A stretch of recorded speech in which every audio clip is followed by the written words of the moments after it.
Market में sessions होते हैं। वो सेशंस मतलब स्टॉक मार्केट जब ओपन होती है मुख्तलिफ कंट्रीज से, तो 24 आवर के अंदर हमें टोटल 4 सेशन मिलते हैं। जो पहला पहला सेशन स्टार्ट होता है वो टोक्यो का होता है, या फिर सुबह में सिडनी टोक्यो तकरीबन ये साथ साथ होता है। देन फिर लंदन स्टार्ट होता है, न्यूयॉर्क, इस तरीके से। आप अपने कंट्री के हिसाब से यहाँ पर टाइम सेट करेंगे। ये वेबसाइट है फॉरेक्स मार्केट अवर्स। यहाँ पर अपनी कंट्री के हिसाब से आपका प्लस टाइम होगा, तो आपने +5 या +5:30 जो भी आपका टाइम है, आप वो चेक करेंगे उसके हिसाब से। हर एक अपनी कंट्री के हिसाब से यहाँ पर सेट करेगा। जैसे इंडिया 5+ है, 5:30 भी है कलकत्ता का। ठीक है, हाँ 5:30 है, सॉरी। कलकत्ता का जो है ना वो 5:30 है। अभी इंडिया के टाइम के हिसाब से इंडिया में अभी टाइम हो रहा है 8:34। यहाँ पर वही दिख रहा है, पाकिस्तान में अभी 8 हो रहे हैं, तो बांग्लादेश में अभी 9 हो रहे होंगे। तो इंडिया के टाइम के हिसाब से लंदन कब स्टार्ट होता है? ये होता है 1 बजे। मतलब 12 बजे, जब 12 खत्म हो जाते हैं ना, 12 खत्म हो जाएंगे, तो फिर एक की तरफ जो है ना टाइम बढ़ना शुरू होगा उस वक्त यहाँ पर। और खास करके जब आप ये आप खोलेंगे चार्ट को, इसमें भी आप ऐसे टाइम को समझ सकते हैं। देखिए ये टाइम को कैसे समझ सकते हैं। अभी यहाँ पर 8 बज चुके हैं। जब 8 बज चुके हैं, टाइम किस तरफ जा रहा है अभी? 9 बजने की तरफ जा रहा है। लेकिन यहाँ पर कर्सर कौन से पॉइंट पे है? 8 पे। ठीक है, इसका मतलब है कि 1 बज चुका होगा, यहाँ पर टाइम 1 आएगा। 1 के बाद जब टाइम शुरू हो जाएगा, उस वक्त कौन सी मार्केट स्टार्ट होगी? लंदन स्टार्ट हो जाएगी इंडिया टाइम के हिसाब से। फिर आपने ये 1 घंटा इसको ऑब्जर्व करना है। 1 घंटा ऑब्जर्व करने के बाद आपको ट्रेडिंग कब से स्टार्ट करनी है? जब यहां पर आपके कंप्यूटर की स्क्रीन पे कितने बज जाएंगे? 2 बज जाएंगे यहां पर। जब 2 बजेंगे, 2:01 से आप ट्रेडिंग स्टार्ट कर सकते हो। यहां से कब तक आप ट्रेडिंग करोगे? 2 बजे, 3 बजे, 4 बजे और 5 बजे तक। कितने घंटे हो गए? 4 घंटे। फिर जब आपके यहाँ पर टाइम पे 6 बजेगा, उस वक्त 1 घंटा आपने ट्रेडिंग नहीं करनी, क्योंकि उस वक्त न्यूयॉर्क सेशन स्टार्ट होगा, जिसमें वॉलेटिलिटी या अनवांटेड मूवमेंट्स या फिर टाइम ऑफ न्यूज इसी टाइम के अंदर आएगा, जब मार्केट में वॉलेटिलिटी ज्यादा होगी। 1 घंटा आप इग्नोर कीजिए। फिर आपने ट्रेड करना है 7 जब बज जाए, 8 बजे तक। एंड देन फिर आपने 1 घंटा वेट करना है, क्योंकि इस वक्त लंदन का सेशन बंद हो रहा है। फिर उसके बाद आपने ट्रेडिंग स्टार्ट करनी है 1 बजे तक, 4 घंटे। और फिर ये 2 बजे वाला आपको टाइम आपने नहीं ट्रेड करना। फिर ये वाला जो टाइम है ओवरऑल, कौन सा? 3 बजे से लेके सुबह को 12 बजे तक, ये जो मार्केट होगी मोस्टली रेंजिंग मार्केट होगी, low volume type of market होगी। और इसके अंदर ट्रेंड बहुत कम बनेंगे, माइनर ट्रेंड बनेंगे। वॉल्यूम कम होगी, कैंडलस्टिक की साइज छोटी होगी, विक्स बड़े होंगे। इस वाली मार्केट में ट्रेड नहीं करें। आपके लिए जो बेस्ट टाइम है वो लंदन एंड न्यूयॉर्क के अंदर है। जब आप किसी स्ट्रेटजी की बैक टेस्टिंग करोगे, तो बैक टेस्टिंग कैसे होगी? आप ट्रेडिंग कब करते हो? आप ट्रेडिंग करते हो 2 बजे से लेके 1 बजे तक। तो जब भी किसी स्ट्रेटजी को आप बैक टेस्ट करो, तो कौन से टाइम से कौन से टाइम तक आपने टेस्ट करना है? 2 बजे से लेके 1 बजे तक, क्योंकि यही आपका टाइम होगा ट्रेडिंग का। अगर आपने रात के टाइम, सुबह के टाइम में आपने किया, तो फिर ये गलत हो जाएगा। ठीक है, 1 मिनट।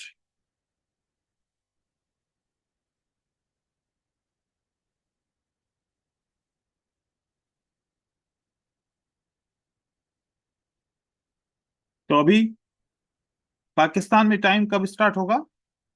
पाकिस्तान में 12:30 बजे। और ये बांग्लादेश में जब 9 बज रहे होंगे वहां से। ये बेस्ट टाइम है ट्रेडिंग के लिए। वैसे आप अगर चाहें तो आप ट्रेडिंग कर सकते हैं, किसी भी टाइम पे कर सकते हैं, लेकिन जो बेस्ट टाइम का पूछते हैं, ये स्ट्रेटजी जिसमें काम करती हैं, वो ये सबसे बेस्ट टाइम है। इसकी पिक्चर भी सेव कर लेता हूँ, आप लोगों को दे दूंगा। एंड देन न्यूज की बारी आती है कि न्यूज को रीड करके अवॉइड कैसे करना है अपनी बाइनरी की ट्रेडिंग से। सबसे बेस्ट वेबसाइट है investing.com। आप investing.com के अंदर जाएं और यहाँ पर इकोनॉमिक कैलेंडर के नाम से ये पॉइंट को क्लिक कीजिए और आपका इकोनॉमिक कैलेंडर ओपन हो जाएगा। जैसे ही ओपन होता है तो सबसे पहले आपने टाइम फिर भी यहाँ सेट करना है। अगर ये टाइम सेट नहीं करेंगे तो पता नहीं कौन सी कंट्री का ये -4 का टाइम है, आप समझेंगे कि आपके हिसाब से टाइम है। नहीं, आपको यहाँ पर टाइम सेट करना है। यहाँ पर आपको +5:30 का जो टाइम है आपने सेट करना है। अब उसके हिसाब से ये जितनी भी न्यूज आएंगी वो टाइम अब आपकी कंट्री के टाइम के हिसाब से सेट हो गया। आपकी कंट्री जो भी है, GMT+5 है या GMT+6 है या GMT जो भी है, उसके हिसाब से आपने टाइम सेट करना है। जब न्यूज को रीच करते हैं तो न्यूज को रीच करने के लिए कौन सी इंपॉर्टेंट न्यूज है जो आपके लिए बेस्ट है। मैं आपको कुछ स्लाइड्स दिखा रहा हूँ।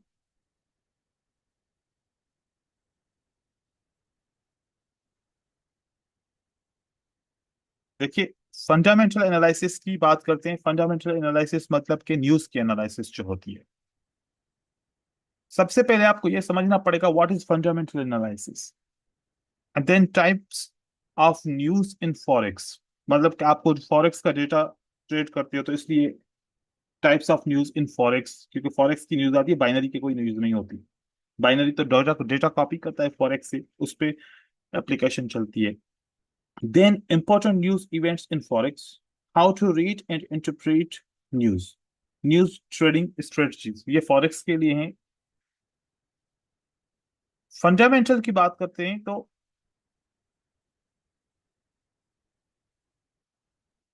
fundamental analysis in forex focuses on evaluating countries' economic health। जो भी फंडामेंटल न्यूज आती है वो किसी कंट्री की इकोनॉमिक हेल्थ के ऊपर होती है। इकोनॉमिक हेल्थ कैसे? मतलब उसकी करेंसी और उसकी वैल्यू, उस करेंसी की मॉनेटरी पॉलिसी, उस करेंसी का इंटरेस्ट रेट, उस करेंसी की कंट्री के अंदर कितनी एम्प्लॉयमेंट है, कितना इंपोर्ट कर रहे हैं, कितना एक्सपोर्ट कर रहे हैं, एम्प्लॉयमेंट रेशो गिर रहा है, एम्प्लॉयमेंट रेशो बढ़ रहा है, उनकी जीडीपी ग्रोथ कैसे हो रही है, ये सारे जितने भी फैक्टर्स हैं, ये न्यूज उन फैक्टर्स के ऊपर होती है। तो मेजर करेंसीज की बात की जाए जैसे कि euro, USD, GBP, AUD, JPY, ये जो करेंसीज हैं, CHF है, ये करेंसीज मेजर हैं। इन करेंसीज के अंदर जब भी न्यूज आएगी पूरी मार्केट पे इफेक्ट आएगा। वो न्यूज को रीड करने का, और वो न्यूज कौन कौन सी होती है, क्या क्या होती है, वो समझना बहुत इंपॉर्टेंट है। क्योंकि अगर आप इस न्यूज को नहीं समझ पाएंगे तो फिर ट्रेडिंग के दौरान आपको पता नहीं चलेगा कि मार्केट में क्या हो रहा है, आपकी स्ट्रेटजी काम क्यों नहीं कर रही। ये मैं आप लोगों को दे दूंगा, PDF दे दूंगा, लेकिन यहाँ पर जो इंपॉर्टेंट है वो मैं आप लोगों को फोकस करवा रहा हूँ। देखो कि जो इकोनॉमिक न्यूज होती है, इकोनॉमिक से रिलेटेड कौन कौन सी न्यूज होती है। एक होती है GDP की न्यूज, एक होती है अनएम्प्लॉयमेंट की न्यूज, एक होती है इन्फ्लेशन CPI की न्यूज, और एक होती है रिटेल सेल्स की न्यूज। ये जो चार न्यूज होती हैं किससे रिलेटेड होती हैं? ये इकोनॉमिक से रिलेटेड होती है। अब इसके ऊपर जो भी एनालिसिस या जो भी रिजल्ट्स आते हैं, ये इकोनॉमिक से रिलेटेड होती है, बड़ी इंपॉर्टेंट न्यूज होती है ये। GDP की न्यूज, अनएम्प्लॉयमेंट की, इन्फ्लेशन की और रिटेल सेल्स। फिर एक सेंट्रल बैंक होता है, हर एक कंट्री के अंदर सेंट्रल बैंक होता है। सेंट्रल बैंक भी न्यूज को जो है ना रिलीज करता है जिसमें इंटरेस्ट रेट्स, मॉनेटरी पॉलिसीज और इससे रिलेटेड कुछ और अगर न्यूज हो, लेकिन ये दो न्यूज बड़ी इंपॉर्टेंट है। कभी कभार किसी भी कंट्री के अंदर, जैसे कि यूएस करेंसी है, तो इनके मुल्क में भी कभी कभार इलेक्शंस होते होंगे या उनकी पॉलिसीज, जो उनकी गवर्नमेंट है, उनकी चेंज होती होगी, तो वो जो न्यूज वगैरह आती है उनसे भी मार्केट के ऊपर इफेक्ट आता है। या फिर कुछ अनएक्सपेक्टेड इवेंट्स होते हैं जिसमें नेचुरल डिजास्टर होता है, खुदा न खास्ता किसी कंट्री के अंदर वार लग जाती है, जैसे कि अभी यूक्रेन और रूस की वार चल रही थी, और साथ में अभी इसराइल की और दूसरी इस्लामिक कंट्रीज की वार चल रही है। ऐसी अगर किसी और कंट्री के अंदर जिसका फॉरेक्स के अंदर रिलेशन है, उस कंट्री में अगर ऐसी कोई सिचुएशन आ जाए तो मार्केट क्रैश हो जाती है, मार्केट अनवांटेड बिहेवियर करती है, प्राइस मूवमेंट खराब हो जाती है, पूरी मार्केट पे फर्क आता है। तो पॉलिटिकल भी इंपॉर्टेंट है, हमें अप टू डेट रहना चाहिए, ओवरऑल हम न्यूज सुनना चाहिए, और अनएक्सपेक्टेड इवेंट्स जो होते हैं वो दुनिया के अंदर उनको भी देखना चाहिए। फिर अगर आप शेयर्स की ट्रेडिंग कर रहे हैं, शेयर्स की ट्रेडिंग के अंदर फिर उनकी न्यूज कॉर्पोरेट या फिर जो फैक्ट्रीज होती हैं, इंडस्ट्रीज होती हैं, वो जो न्यूज शेयर करते हैं, अपने रिपोर्ट्स शेयर करते हैं, वो भी फर्क में आती हैं। तो न्यूज असल में ये है, एनएफपी भी आती है ना। एनएफपी वो किसके इससे होती है, अनएम्प्लॉयमेंट के, एम्प्लॉयमेंट के ऊपर होती है, नॉन फंडिंग पेरोल न्यूज होती है। अब आते हैं importance of understanding the news type. ये मैंने आपको बताया, ये चार, ये जो है ना, ये इंपॉर्टेंट होते हैं। इन्फ्लुएंस ऑफ कंट्री, अब जो इकोनॉमिक की मैंने आप लोगों को जैसे यहाँ पर दिखाया कि इकोनॉमिक के अंदर कौन कौन सी न्यूज होती हैं, चार, जीडीपी, अनएम्प्लॉयमेंट, इन्फ्लेशन, सीपीआई। तो इनका फर्क क्या आएगा कंट्री के अंदर, influences a country economic strength and overall currency value. ये न्यूज बहुत इंपॉर्टेंट है क्योंकि ये क्या इन्फ्लुएंस करती है, कंट्री की overall economic strength and weakness के ऊपर। और जो सेंट्रल बैंक न्यूज शेयर करता है इंटरेस्ट रेट और मॉनेटरी पॉलिसी का, तो central banks directly control monetary policy which can significantly impact interest rate and inflation. तो ये भी न्यूज के ऊपर फोकस करना चाहिए, पॉलिटिकल न्यूज या फिर अनएक्सपेक्टेड ये इवेंट हमने इसके ऊपर डिस्कस कर ली। अब जब पढ़ने की बारी आती है, how to read and interpret news. Market में जब न्यूज आती है तो सबसे पहले पिछले टाइम न्यूज क्या आई थी। फॉर एग्जाम्पल, सेम न्यूज हर महीने में आती है, तो पिछले टाइम न्यूज क्या आई थी और फोरकास्टिंग क्या हुई है, और फिर एक्चुअल क्या आएगी। इसके ऊपर अगर मैं आपको दिखाना चाहूं तो यहां पर देखिए कि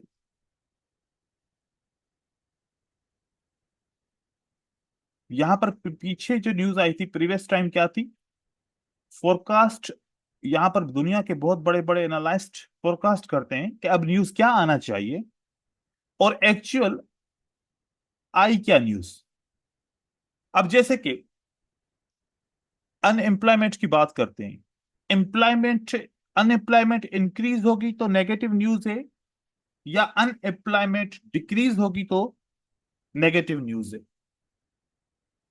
किसी भी मुल्क के अंदर अनएम्प्लॉयमेंट बढ़ने से या घटने से क्या फर्क पड़ता है, बताइए।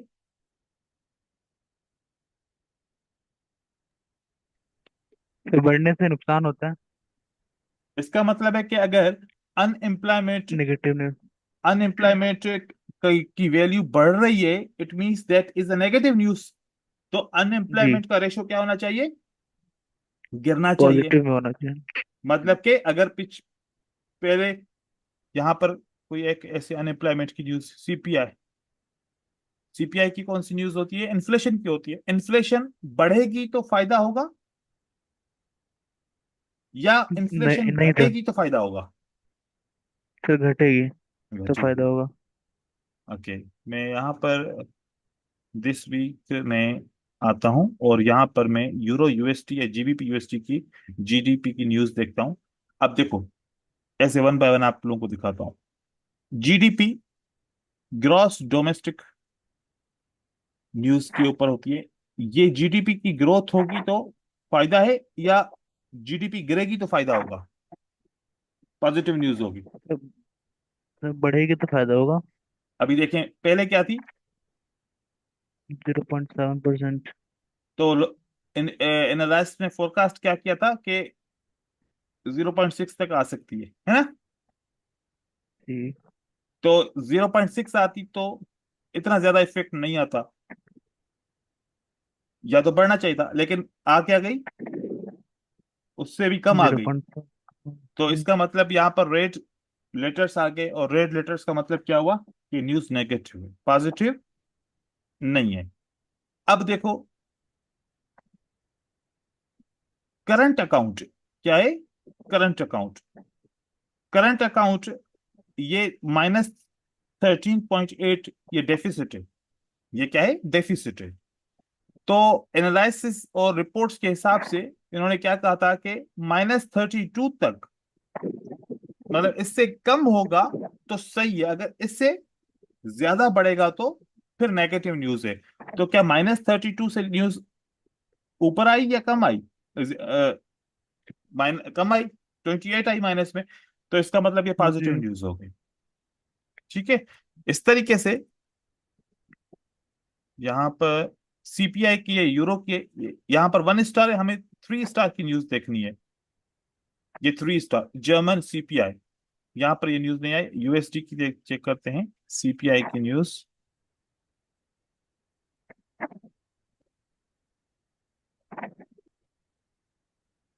ये देखें, यहाँ पर 2.2 थी ओल्ड न्यूज, फोरकास्ट था 1.8, और क्या आ गया, 1.8 ही आ गया। 1.8। इसका मतलब है कि कोई भी जो है ना नेगेटिव या पॉजिटिव इफेक्ट नहीं आया।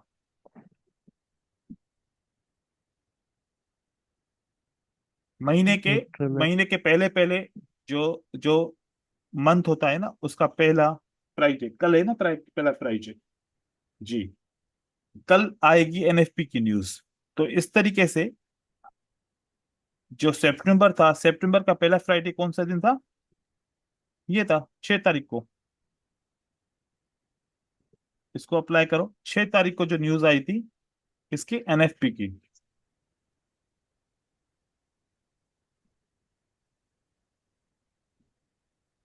यह अनएम्प्लॉयमेंट का रेट है, 4.3 था, 4.2 आया, तो नो पॉजिटिव नो नेगेटिव, तो यहाँ पर इतना फर्क नहीं आया अनएम्प्लॉयमेंट रेट का। और यहाँ पर एनएफपी की न्यूज क्यों नहीं है, होनी चाहिए, ये है ना एनएफपी की, नन फार्म पेरोल। अब न्यूज को चेक कीजिए, 89 था तो नेगेटिव न्यूज थी, तो फोरकास्ट क्या हुआ, कितना होना चाहिए, 164 के होनी चाहिए। क्या 164 के, अब देखें कि 89 कम है और 164 ज्यादा है, इसका मतलब कि कम से क्या होनी चाहिए, न्यूज ज्यादा आना चाहिए। तो 164 तक पहुंचा नहीं। नहीं, 142 पे। तो इसका मतलब है कि पॉजिटिव हुई नेगेटिव हुई, नेगेटिव। या नेगेटिव हुई, और नेगेटिव। यहां से कलर भी आपको बता देता है कि that news is a negative news. Negative. तो अब ये जो ट्रेडिंग होती है न्यूज की, न्यूज की मोस्टली जो हम ट्रेडिंग करते हैं वो फॉरेक्स में करते हैं, क्योंकि फॉरेक्स में प्रॉब्लम क्या होता है, फॉरेक्स में आपको जो प्रॉफिट मिलता है वो किस में मिलता है, टिप्स में। पिप्स में। Oops. आपने यहां पर बाय किया, अब जितना ऊपर जाएगा उतना आपको क्या होगा, प्रॉफिट हो। और जितना नीचे आएगा उतना क्या होगा, लॉस होगा। लॉस। आपका अकाउंट झट से माइनस नहीं होगा, और ना ही झट से प्रॉफिट में आएगा, स्लोली स्लोली जितना ऊपर राइज होगी प्राइस प्रॉफिट होगा, और जितना डिक्लाइन होगी उतना लॉस होगा। आपने बाइनरी ऑप्शन में बाय किया, प्राइस यहां पर क्लोज हो या प्राइस यहां पर क्लोज हो, इससे ऊपर क्लोज हो रही है, अगर यहां पर क्लोज हो तब भी उतना ही प्रॉफिट मिलेगा, और अगर यहां पर क्लोज हो तब भी उतना ही प्रॉफिट मिलेगा, या इससे भी ऊपर क्लोज हो तब भी प्रॉफिट कितना मिलेगा, उतना ही, कोई फर्क नहीं पड़ता कहीं पर भी क्लोज हो। और अगर आपकी बाइंग की से थोड़ा सा भी नीचे प्राइस क्लोज हो गई तो आपको उतना ही नुकसान होगा जितना इस जगह पे क्लोजिंग हो। तो बाइनरी की मार्केट में क्या बड़ी कैंडल बनने से या छोटी कैंडल बनने से कोई फर्क पड़ता है? कोई फर्क नहीं पड़ता है, क्योंकि आपका कॉन्ट्रैक्ट जिस प्राइस पे लिया उस प्राइस से थोड़ा सा ऊपर क्लोज होना चाहिए, 1.2 पॉइंट ऊपर क्लोज होना चाहिए। इससे बाइनरी ऑप्शन में बड़ी कैंडल बनने से कोई फर्क नहीं पड़ता। लेकिन अगर ये मूवमेंट 1 घंटे की है, ये यहां से लेकर यहां तक की मूवमेंट कितनी की है? एक एक घंटे की है, और इस मूवमेंट में $10 का प्रॉफिट होता है, और अगर 1 घंटा वेट किया फिर $10 का प्रॉफिट हो गया, और न्यूज आ गई एकदम से 1 मिनट में प्राइस यहां पर पहुंची, तो 1 मिनट में कितना प्रॉफिट अर्न हो गया? $10। तो फॉरेक्स मार्केट में तो प्रॉफिट, जो 1 घंटे का प्रॉफिट था वो 1 मिनट में प्रॉफिट हो गया। तो फायदा सबसे ज्यादा किसको है? फॉरेक्स मार्केट वालों को ट्रेड करने का है, न्यूज के अंदर। बाइनरी के अंदर नहीं है। अब क्योंकि बाइनरी के अंदर क्यों मना करता हूं कि अगर एक एनएफपी की न्यूज है, अगर एनएफपी की न्यूज यहां पर फॉर एग्जांपल आती है, प्रीवियस न्यूज आती है, फोरकास्ट न्यूज आती है, देन एक्चुअल आएगी। हमने एनालिसिस किया, अगर हमारी एनालिसिस गलत हो गई तो नुकसान हो जाएगा, बाय करेंगे तो सेल हो जाएगा, मतलब कि एनालिसिस हमारी गलत हो गई। ठीक है। एनएफपी की न्यूज एक महीने में कितनी बार आती है? एक बार। आप 30 डेज में एक दफा न्यूज आएगी, और उसी एक दिन में आपको 6 बजे या 6:30 बजे का टाइम क्या करना पड़ेगा? वेट करना पड़ेगा। 1 महीना एक न्यूज के लिए वेट करेंगे, 6:30 बजे तक वेट करेंगे, फिर $1 का ट्रेड करेंगे या $100 का ट्रेड करेंगे? एक ज्यादा ही डॉलर का करेंगे सर। $1 का ट्रेड करने के लिए 1 महीना वेट करेंगे, फिर 6:30 बजे तक इंतजार करेंगे? नहीं। लाजमी कितना ट्रेड करेंगे? फिर ज्यादा टका ट्रेड करेंगे, और अगर ये नेगेटिव हो गई तो सारा अमाउंट गया, जी। पॉजिटिव हो गई तो कोई फर्क नहीं आएगा। आप अगर कोई दिन में विदाउट न्यूज भी ट्रेड करो, $100 का ट्रेड करो, तब भी उतना ही प्रॉफिट होगा जो न्यूज के टाइम पे प्रॉफिट होगा। तो 1 महीना पूरा वेट करने की क्या जरूरत है? क्या दिन में कितनी अपॉर्चुनिटीज मिल सकती हैं? बहुत ज्यादा मिल सकती हैं। तो यस सर। न्यूज पे बाइनरी ऑप्शन में इतना फर्क नहीं है, खामखा आप रिस्क लेंगे।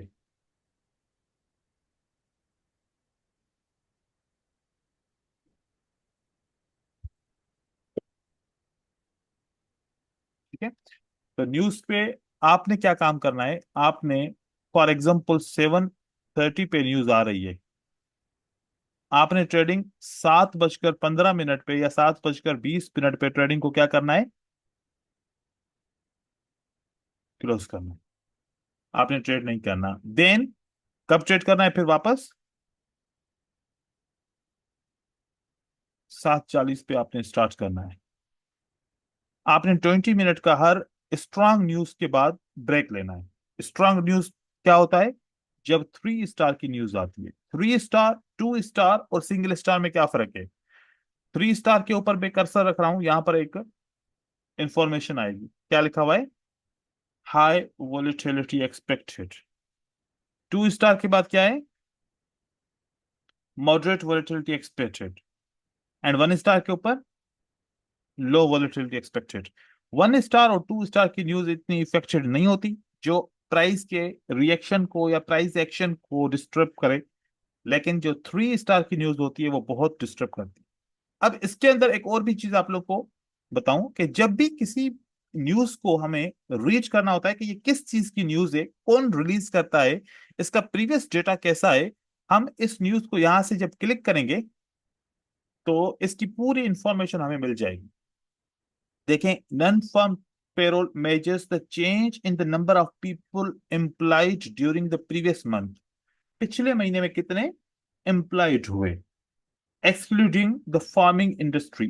Job creation is the foremost indicator for consumer spending. एक बात सोचो जहन जहन पे, अगर एक इंडस्ट्री है, किसी भी चीज की है, जैसे कि लेदर की इंडस्ट्री है, जैसे कि फूड की इंडस्ट्री है या किसी और कपड़े की इंडस्ट्री है, एम्प्लॉयमेंट मिलने का मतलब क्या होता है?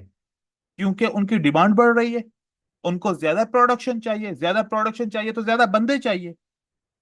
तो इस बात से पता चलता है कि जब एम्प्लॉयमेंट बढ़ती है, लोगों को नौकरियां मिलना शुरू हो जाती हैं, it means that the change in the consumer purchasing, consumer की परचेजिंग बढ़ रही है। अब कंज्यूमर की परचेजिंग कैसे बढ़ती है? जब इन्फ्लेशन नहीं होगी तब बढ़ेगी ना। अगर इन्फ्लेशन ज्यादा होगी तो डिमांड घट जाएगी। हम खुद भी अगर अपने ऊपर फोकस करें कि जब ज्यादा महंगाई होती है तो हम खरीदारी बंद कर देते हैं, और जब खरीदारी बंद करेंगे तो ये इफेक्ट इंडस्ट्रीज के ऊपर पड़ेगा, और इंडस्ट्रीज फिर एम्प्लॉयज को बढ़ाएगी नहीं, वो तो घटाएगी उल्टा। It means that if the employment ratio is increasing, it shows that there is a positive thing. Employment ratio decrease हो रहा है तो ऑटोमेटिकली वहां पर इन्फ्लेशन भी इंक्रीज हो रही होगी। तो हर एक चीज एक दूसरे के साथ कनेक्टेड है। तो ये जो न्यूज होती है एनएफपी की, ये हर महीने की न्यूज होती है कि हर महीने मतलब पिछले 30 दिन में कितने लोगों को एम्प्लॉय किया गया और कितने लोगों को अनएम्प्लॉय किया गया। अब इसके नीचे अगर देखो कि job creation is the foremost indicator consumer spending, देखो कि लिखा हुआ है consumer spending which accounts for the majority of economic activity. A higher than expected reading should be taken a positive bullish for the USD, while a lower than expected reading should be taken as a negative bearish।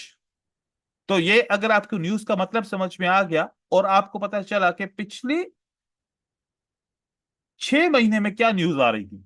अब देखो कि पिछले 6 महीने की बात है, 3 और 3 6 महीने की न्यूज आपको मिल रही है, इससे भी और ज्यादा देखना चाहे मिल सकती है आपको। चेक कीजिए, देखिए अप्रैल के अंदर 315 के रीडिंग थी जो पॉजिटिव थी। फोरकास्ट कितनी थी? 238 तक हो सकती है, लेकिन 238 से क्या हो गई? नीचे आ गई। इससे ऊपर होनी चाहिए थी, फोरकास्ट से ऊपर होनी चाहिए थी, यह एक्सपेक्टेड था। फिर यह 175 अगले महीने में 165 है, क्या होना चाहिए? 182 बढ़ गई, 272 तो पॉजिटिव हो गई। देन 218 आया तो 191 जो है ना एक्सपेक्टेड था, 206 पॉजिटिव हो गई। अब यहां पर गिर रही है, यहां पर गिर रही है, what do you expect next time क्या होगा? 142 के प्रीवियस था, 148 के एक्सपेक्टेड है। आपको क्या लग रहा है कि इस बार पॉजिटिव न्यूज आएगी या इस बार नेगेटिव आएगी?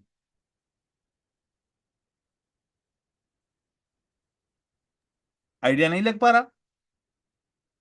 यहां पर अगर देखें तो ज्यादातर नेगेटिव है, कम दफा पॉजिटिव हुई है। लेकिन इसके 89 और 164 में डिफरेंस ज्यादा था, 179 एंड 176 के अंदर डिफरेंस बहुत कम था, फिर भी नेगेटिव न्यूज आई है। 218 एंड 191 में डिफरेंस ज्यादा है, फिर भी पॉजिटिव न्यूज आई है। 165 एंड 182 में इतना ज्यादा डिफरेंस नहीं था, पॉजिटिव आ गई। अब आपको यहां से रीड करना पड़ेगा आर्टिकल, ये आर्टिकल रिलेटेड होंगे इससे। यहां पर ये सारे आपको एनालिसिस के आर्टिकल्स रीड करने पड़ेंगे। जब रीड करेंगे तो फिर आपको एक अंदाजा होगा कि बढ़नी चाहिए। अब एनालिसिस पे एक और चीज आप फोकस करो, जितने भी लोगों ने एनालिसिस किया जिसकी वजह से फोरकास्ट बना, तो जो फोरकास्टर्स हैं वो क्या सोच रहे हैं कि इस वक्त रीडिंग ज्यादा आनी चाहिए कम आनी चाहिए? आप पिछली रीडिंग को देखो, पिछली रीडिंग कम है, और अगर ज्यादा आना चाहिए इसका मतलब है कि फोरकास्टर क्या कहते हैं कि इस बार रीडिंग ज्यादा आनी चाहिए, तो ज्यादा आनी चाहिए। और अगर आपको न्यूज, आपको आर्टिकल्स से पता चलता है कि हाँ न्यूज की रीडिंग ज्यादा आनी चाहिए, तो फिर आप ये एक्सपेक्ट कर सकते हो कि इस बार पॉजिटिव न्यूज होगी तो मार्केट ऊपर बढ़ेगी। अब एक एंट्री के लिए क्या आप लोग इतने एनालिसिस करोगे? वैसे तो आपको बहुत सारी एंट्रीज एवरीडे मिल सकती हैं दूसरी स्ट्रेटजी से, ठीक है। तो वैसे आप जब फॉरेक्स मार्केट की ट्रेडिंग करोगे तो आपको तो न्यूज पढ़नी पड़ेगी इस तरीके से जैसे मैंने आपको समझाया। तो ये तरीकेकार होता है। अब जो अपकमिंग न्यूज होती है, आप एक कैलेंडर बनाएंगे कि दिस वीक जो अभी ये तो खत्म होने वाला है, नेक्स्ट वीक के अंदर आपने एक कैलेंडर बनाना है कि सिंगल स्टार को छोड़ो, डबल स्टार को छोड़ो, ट्रिपल स्टार की न्यूज जो भी होगी वो आपने देखनी है। कब है? वेनसडे के दिन एनजेड की ट्रिपल स्टार की न्यूज है, इसको छोड़ें। यूएसडी या यूरो की या जीबीपी की होनी चाहिए। देखें वेनसडे के दिन किसकी है? 10:30 बजे न्यूज आएगी ये वाली, कोई ऑक्शन हो रहा है, इंपॉर्टेंट होगा, इसलिए 3 स्टार न्यूज है।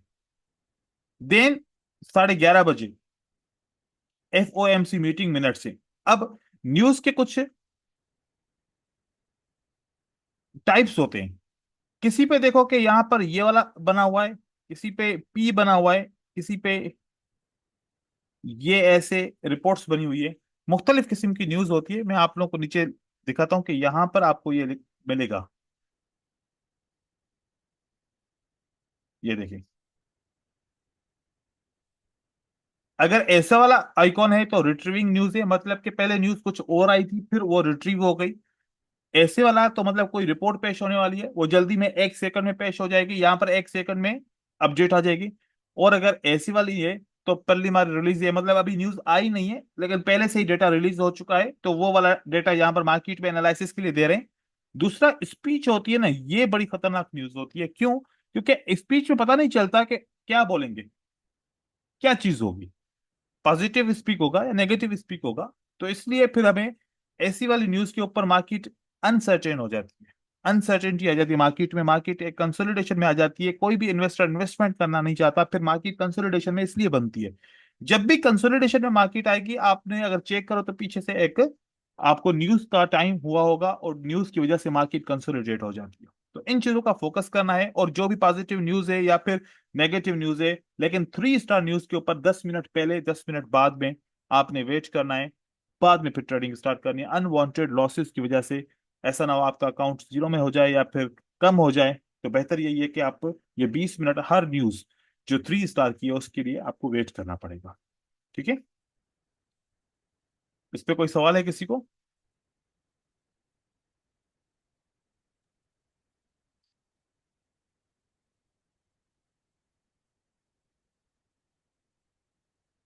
देन मैंने आप लोगों को एक mindset of a good trader की एक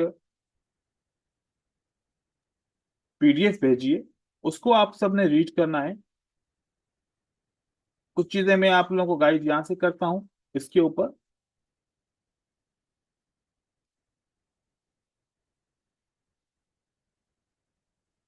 the mindset of a good trader. पहला टॉपिक आता है फोकस का। फोकस से मुराद ट्रेडर को क्या करना चाहिए? प्रोसेस ऑफ ट्रेडिंग को फोकस करना चाहिए या आउटकम के ऊपर फोकस करना चाहिए? इन दोनों में कौन से ऑप्शन को आप टिक करेंगे?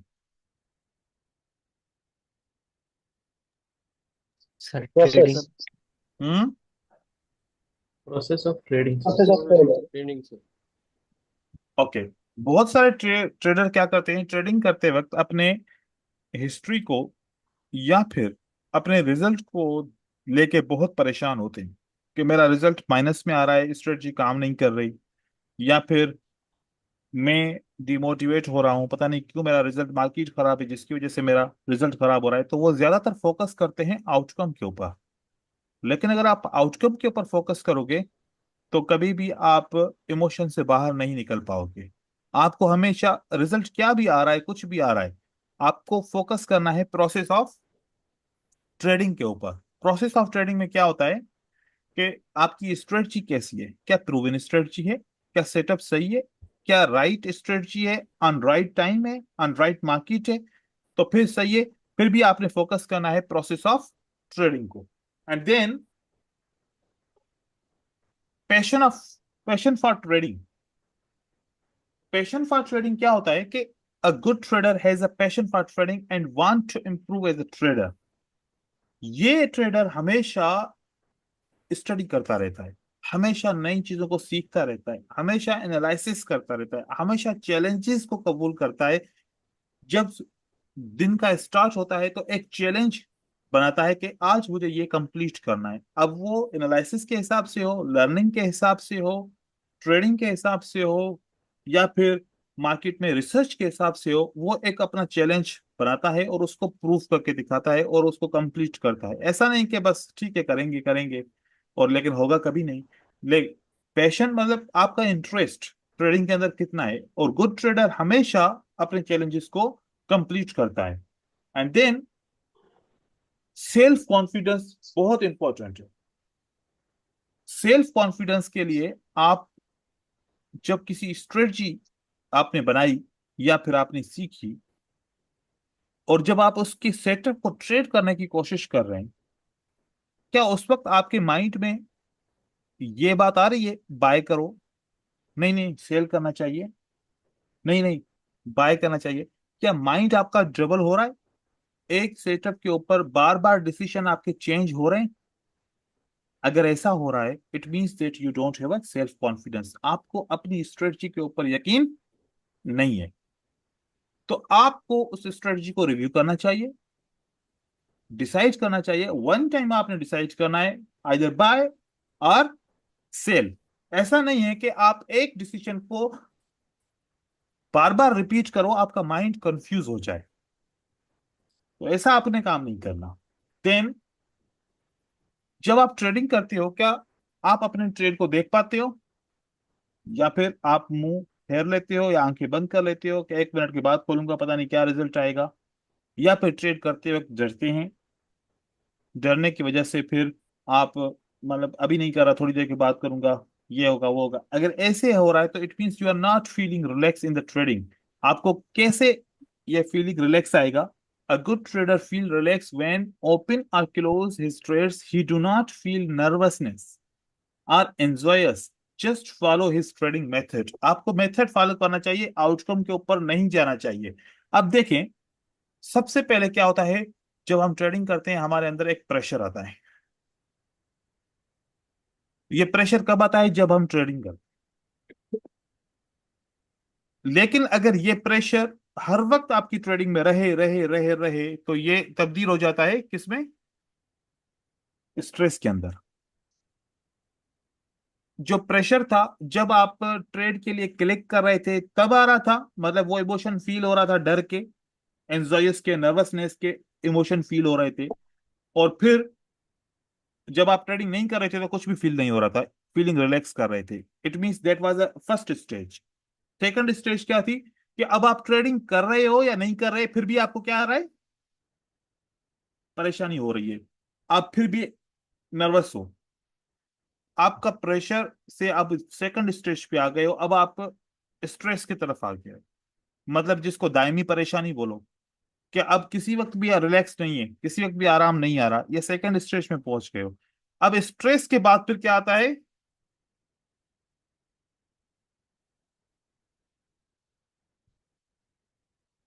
एंजाइटी। अब ये है कि दिन रात परेशानी भी हो रही है, साथ में डर भी लग रहा है। आप एज ए ह्यूमन कौन से पॉइंट को कंट्रोल कर सकते हो? अभी आप अपने हिसाब से सोचो कि जो कभी कभी परेशानी आ रही है उसको कंट्रोल आप कर सकते हो, या फिर जो हर वक्त अभी परेशानी आ रही है, सिर्फ परेशानी आ रही है, डर वर नहीं लग रहा, उसको कंट्रोल ज्यादा कर सकते हो, या फिर जब डर भी लग रहा है और परेशानी भी हो रही है उसको कंट्रोल कर सकते हो इजीली?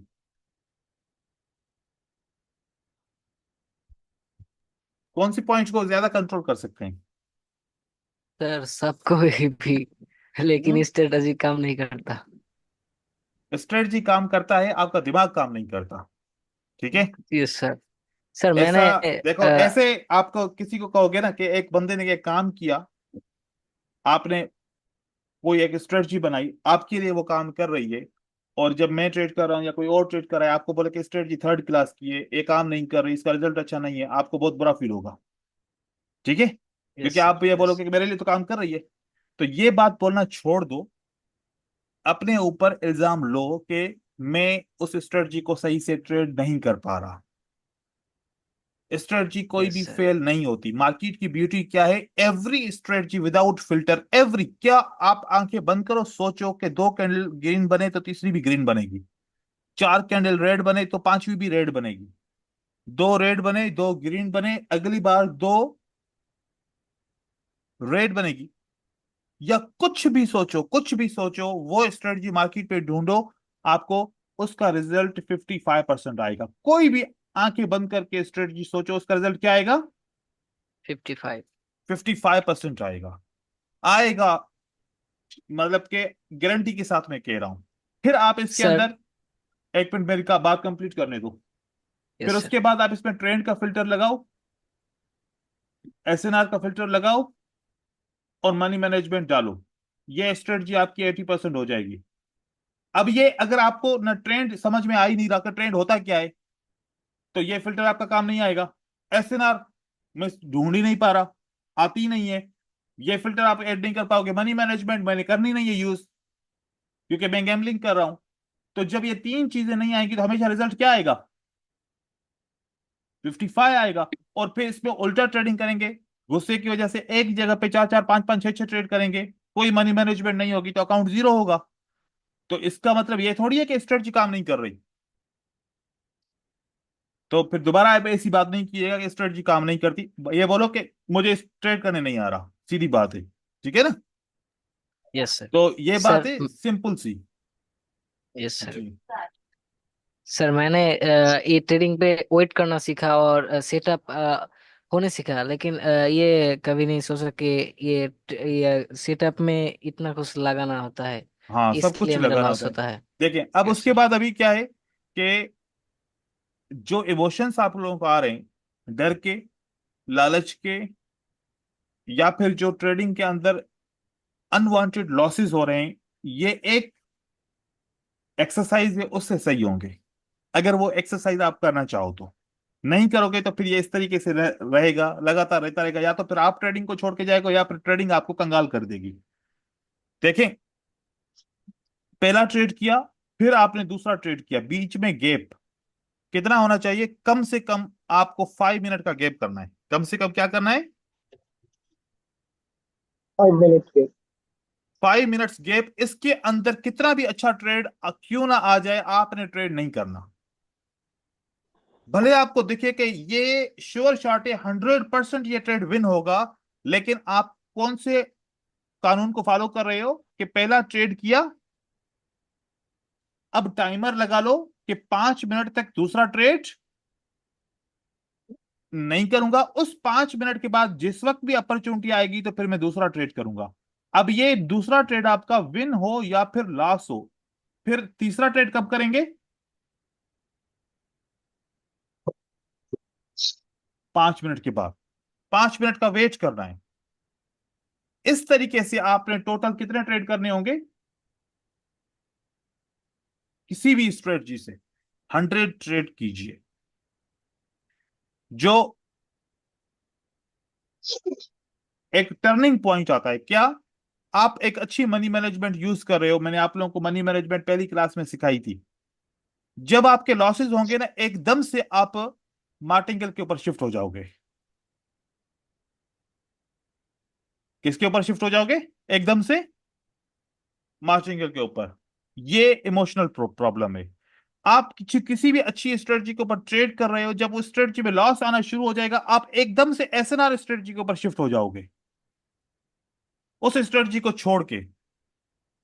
आप अपनी स्ट्रेटजी पे ट्रेड कर रहे हो, आपका दोस्त किसी और स्ट्रेटजी के ऊपर ट्रेड कर रहा है, उसका रिजल्ट अच्छा आएगा, उससे पूछ के एकदम से दूसरी स्ट्रेटजी के ऊपर शिफ्ट हो जाओगे। ये प्रॉब्लम्स इमोशन के प्रॉब्लम है और सेल्फ कॉन्फिडेंस के प्रॉब्लम है। तो तरीकेकार क्या है? आपको हर एक ट्रेड के बाद कितना वेट करना है?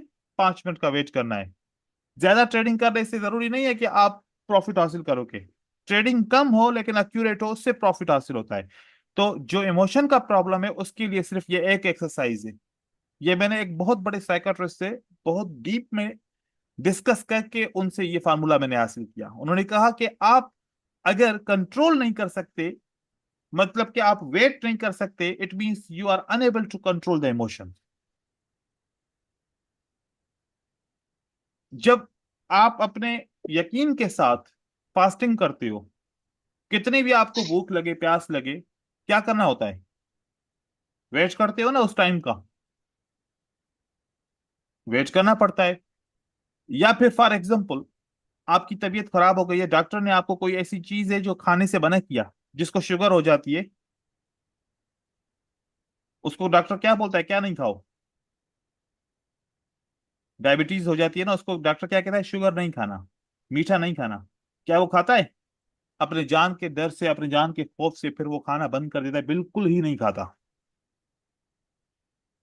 तो आपने ये लॉसेस से बचने के लिए ये एक्सरसाइज को करना पड़ेगा, नहीं करेंगे तो फिर ये प्रॉब्लम्स लगातार रहेंगे।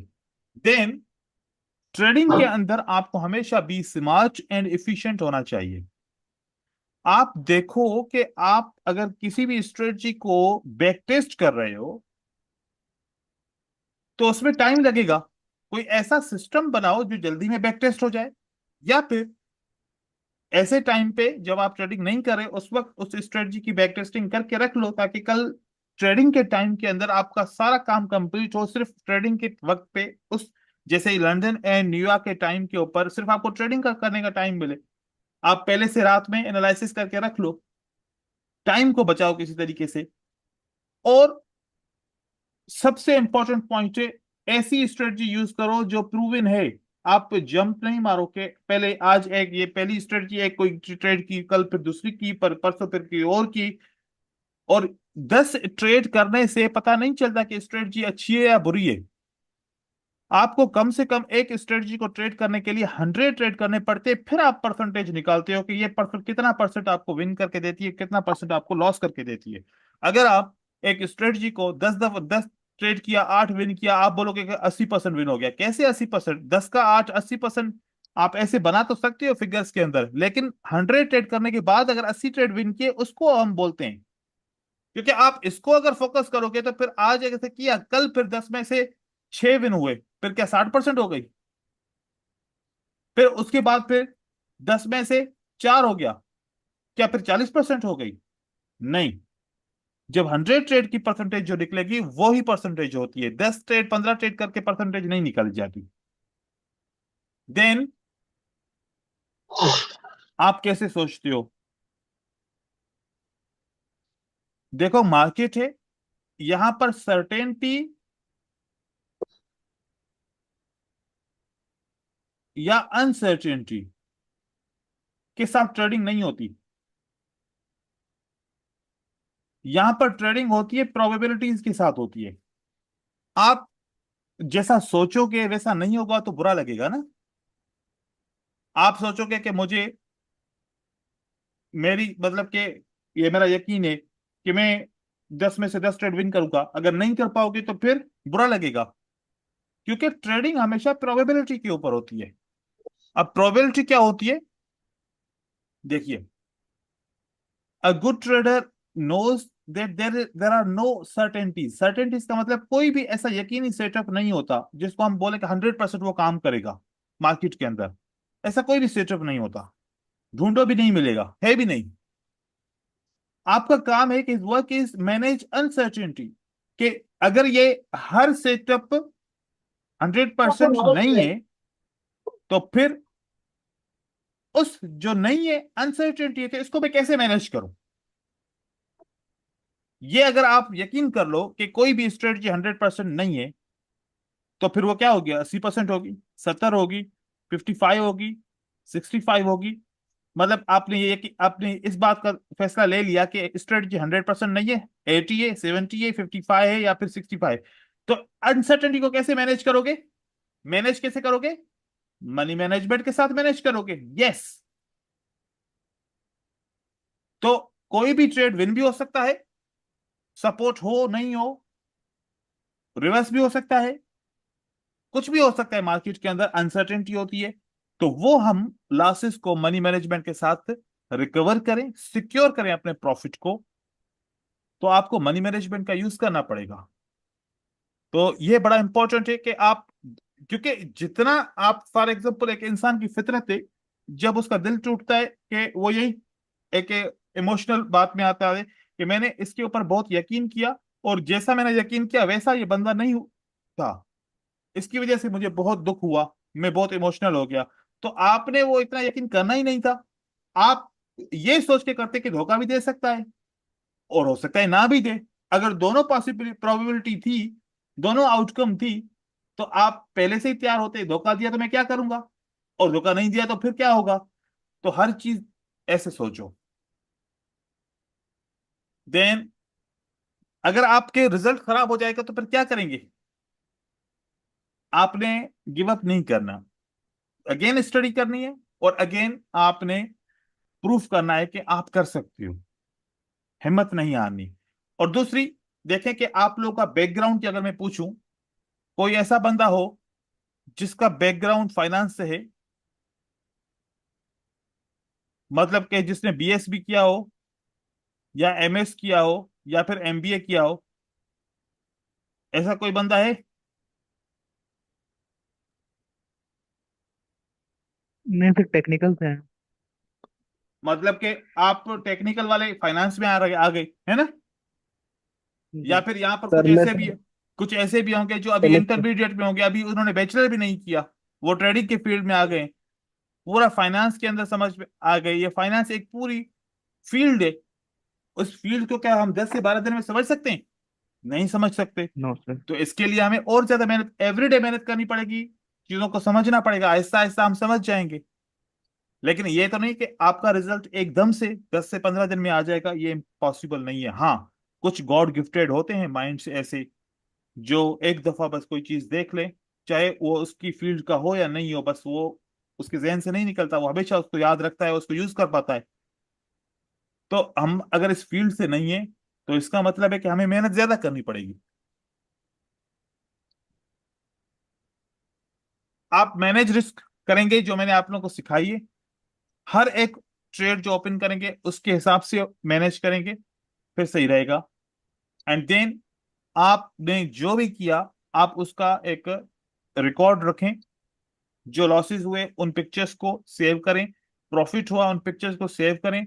एंड ऑफ द डे में उसको बस ऐसे सेव करके नहीं रखें, एंड ऑफ द डे में उसको कैटेगराइज करें। मैंने सपोर्ट एंड रेजिस्टेंस पे ट्रेड लिया, उसका लॉस है, तो फिर उस फोल्डर में उसको रखें। ब्रेकआउट के ऊपर ट्रेड किया, उसका लॉस है, तो उस ब्रेकआउट वाले फोल्डर में रखें। ऐसे आप फोल्डर्स बनाएं और उसमें अपना रिकॉर्ड जमा करते जाएं। End of the month, end of the week, आपने सारी पिक्चर्स को एनालाइज करना है, कहाँ गलती है, कौन कौन सी गलती है, आपको कैसे उसको दुरुस्त करना है।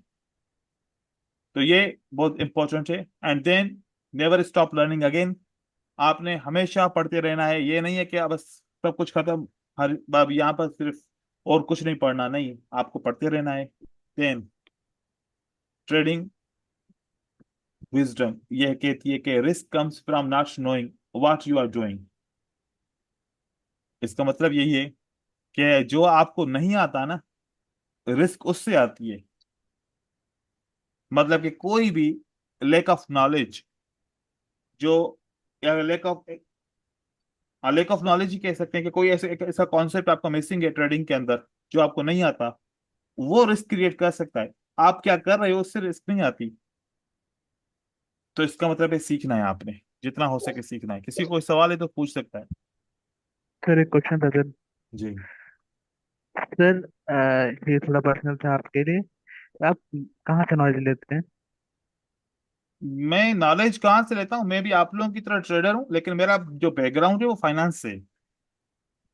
मैं नहीं तो सर, मेरा ट्रेडिंग के लिए नए कॉन्सेप्ट। मैं खुद ही चार्ट्स को देखता हूँ, क्योंकि मैंने जितना भी ये थ्योरेटिकल वर्क है, ये मैं अपनी यूनिवर्सिटी में पढ़ के आया हूँ, क्योंकि मैंने एमबीए फाइनेंस किया हुआ है। और फिर मैं 8 से 9 साल तक रियल स्टॉक मार्केट में फिजिकल बेच के वहां पर काम किया है। तो वहां से ये चीजें मैंने अपनी आंखों से देखी, और खुद से मैंने वहां पर की है ये सब कुछ। और फिर ये जो रिपीटेशन है, सेम चीजों को मैं एक दफा नहीं 1000 दफा पढ़ा चुका हूँ, रिपीटेशन हो गई है। इससे फायदा होता है। आप लोग जो सीखते हो दूसरों को सिखाओ, एक दूसरे को सिखाओ, ऑटोमेटिकली आपके माइंड में चीजें आ जाएंगी। और प्रैक्टिस तो सर, एक्सपीरियंस से चीजें आती हैं। हम लोग सर कहाँ आपने से सीखें, मतलब नॉलेज के लिए आगे? क्या करें। मतलब कुछ और ही सीखना चाहते हैं तो कहाँ से नॉलेज लें? नॉलेज देखो कि आप सबकी वीडियोस देखो, ऐसा नहीं है कि आप मैं किसी की वीडियोस देखने से मना कर रहा हूँ, क्योंकि वीडियोस के अंदर से आपको नॉलेज मिलेगी डेफिनेटली। आप सबकी वीडियोस जी। देखें, आप उसमें से अच्छा देखो कि हम सबकी बातें सुनते हैं, उसमें से कौन सी बातें पिक करते हैं जो अच्छी होती हैं या बुरी होती हैं। अच्छी होती है जो हमारे अच्छी होती है। हमारे मतलब की जो बात होगी हम उसको पिक करेंगे, बाकी को छोड़ देंगे। छोड़ ऐसे देंगे। आप किसी का भी वीडियो देखो, उस ये नहीं देखो कि उसकी लेवल क्या है, ये नहीं देखो कि वो सही कर रहा है गलत कर रहा है, शो ऑफ कर रहा है क्या कर रहा है, कुछ भी। आप उसकी वीडियो से देखो कि कौन सी 2 से 3 बातें अच्छी थी जो मेरे लिए बहुत फायदेमंद हो सकती हैं, वो बातें नोट करो, बाकी को छोड़ दो। तनकीद नहीं करो किसी के ऊपर। ऐसे आप देखते रहो, रोज 1 2 3 वीडियोस देखते रहो, उसमें से जो अच्छी बातें हैं वो लिखते जाओ, आपके पास नॉलेज जमा होती जाएगी। और उसके बाद आज अगर देखो कि इंटरनेट के ऊपर आप कोई भी नाम लिखो, उसका टॉपिक पूरा, उसके थाउजेंड्स ऑफ रेफरेंसेस आ जाते हैं। वो रेफरेंसेस पढ़ो, जी जो सर। आपको ठीक लग रहा है आप उससे करें, लेकिन ये नहीं, एक चीज नहीं करनी, वो क्या, कि कोई आप बंदे से जो है ना, कि तुम कौन सी स्ट्रेटजी पे काम कर रहे हो, वो स्ट्रेटजी मुझे बताओ, मैं उसके ऊपर ट्रेड करूं। आप क्योंकि नीडफुल हो, तो आप उसकी बात पे यकीन कर लोगे जो भी वो देगा आपको।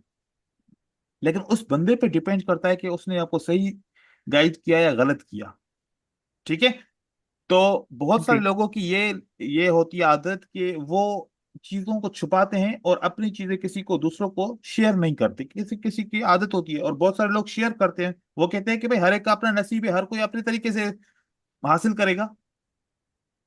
मैं अगर किसी को कुछ बताऊंगा कि मेरा कोई नुकसान थोड़ी होगा। लेकिन कुछ लोग कहते हैं कि नहीं, जी। मुझे अगर आ गया तो मैं किसी और को नहीं बताऊंगा तो फिर पता नहीं उसका क्या जहन होता है। तो आप लोगों ने बस ढूंढना है, जो अच्छा लगे उसको सेव करते जाओ, उसको लिखते जाओ, और अपने सेटअप्स के अंदर उसको ऐड करते जाओ। सिंपल है। जी सर। सर। जी ब्रदर। सर अपने कौन आपकी आवाज से कट साल रही है। से ये फॉरेक्स और बाइनरी? मैंने सर फॉरेक्स और बाइनरी को 2015 से स्टार्ट किया है, और मैंने 2011 से मैंने वैसे स्टॉक मार्केट में काम करना शुरू किया था। सर और एक बात है कि हम लोग क्या एक